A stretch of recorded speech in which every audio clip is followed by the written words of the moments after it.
রাষ্ট্রের সকল ক্ষমতা সকল বিষয় প্রধানমন্ত্রীর কাছে শুধুমাত্র কুক্ষিগত থাকে। এমনকি রাষ্ট্রের সর্বোচ্চ যে ধরেন পদমর্যাদার যে সর্বোচ্চ পদ রাষ্ট্রপতি, তিনিও প্রধানমন্ত্রীর এক ধরনের যেটা আমাদের এখানে বলা হয়ে থাকে যে পুতুল থাকেন।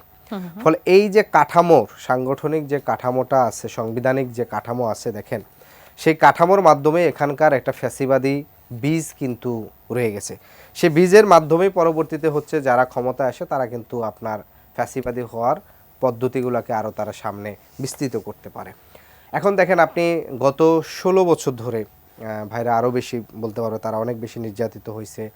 তারা দেখেন বিএনপি মানে এর আগে দুবার ক্ষমতায় ছিল, তো সেই ক্ষমতা থাকার পরে বিএনপি যখন আপনার হচ্ছে করতে যেত, সভা সমাবেশ করতে যেত, পুলিশের কাছে অনুমতি নিতে লাগতো। পুলিশ অনুমতি দিত না। আর পুলিশ যে অনুমতি দিত না সেটা কিসের ভিত্তিতে দিত না? সংবিধানের ভিত্তিতে দিত না। কারণ সংবিধান আপনাকে অনুমতি দিচ্ছে সভা সমাবেশ করার, সংগঠন করার, রাজনীতি করার। এরপরে আবার যদি কিন্তু তথাপি লাগিয়ে দিয়েছে, সেটা তো কাটাছেড়ার না, আমি বলতেছি সেটার মাধ্যমে সে কি করতেছে যে আপনি সভা সমাবেশ করবেন কিন্তু জননিরাপত্তা বিঘ্ন না করে। এই যে পুলিশ আপনাকে এতদিন ধরে হচ্ছে আপনাকে সভা সমাবেশ রাজনৈতিক কর্মকাণ্ড থেকে বিরত রাখছে, সে সংবিধান মতো রাখছে।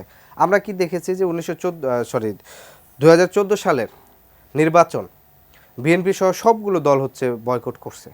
তারপরে হচ্ছে 153টা আসন যেখানে সংখ্যাগরিষ্ঠ বিনা প্রতিদ্বন্দ্বিতা আওয়ামী লীগ হচ্ছে নির্বাচন করে দেয়। কি বলছে?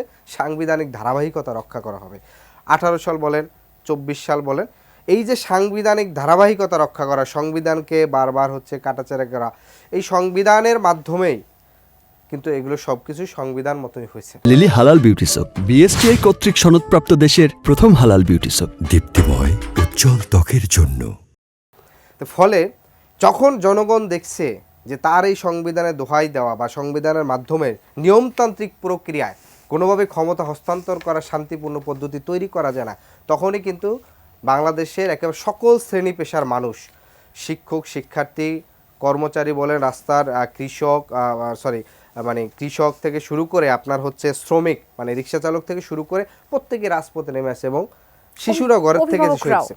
তো এই জায়গার থেকে আমরা যেটি বলেছি অভ্যুত্থানের পরবর্তীতেই বারবার আমরা বলেছিলাম 22শে অক্টোবর, আমরা কিন্তু সেকেন্ড রিপাবলিক এখন বলি না, 22শে অক্টোবর আমরা 4টা দাবি জানিয়েছিলাম যে রাষ্ট্রপতিকে অপসারণ করতে হবে, 72-এর সংবিধান বাতিল করতে হবে এবং একই সাথে গত 3টি নির্বাচনে যারা অংশগ্রহণ করে সংসদ সদস্য হয়েছে তাদের এই 3টি নির্বাচন অবৈধ ঘোষণা করতে হবে।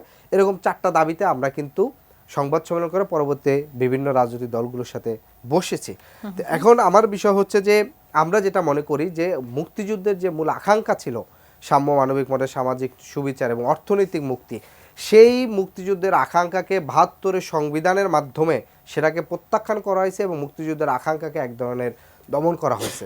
যার কারণে পরবর্তীতে যতগুলো রাজনৈতিক দল ক্ষমতায় আসছে তাদের ক্ষমতা কাঠামোর মাধ্যমে সংবিধানকে বারবার সংশোধন করে নিজে কিভাবে ক্ষমতা প্রলম্বিত করা যায়, ক্ষমতা কিভাবে আরও বেশি মজবুত করা যায়, এই জায়গাগুলোতে হচ্ছে মূলত আপনার করেছে।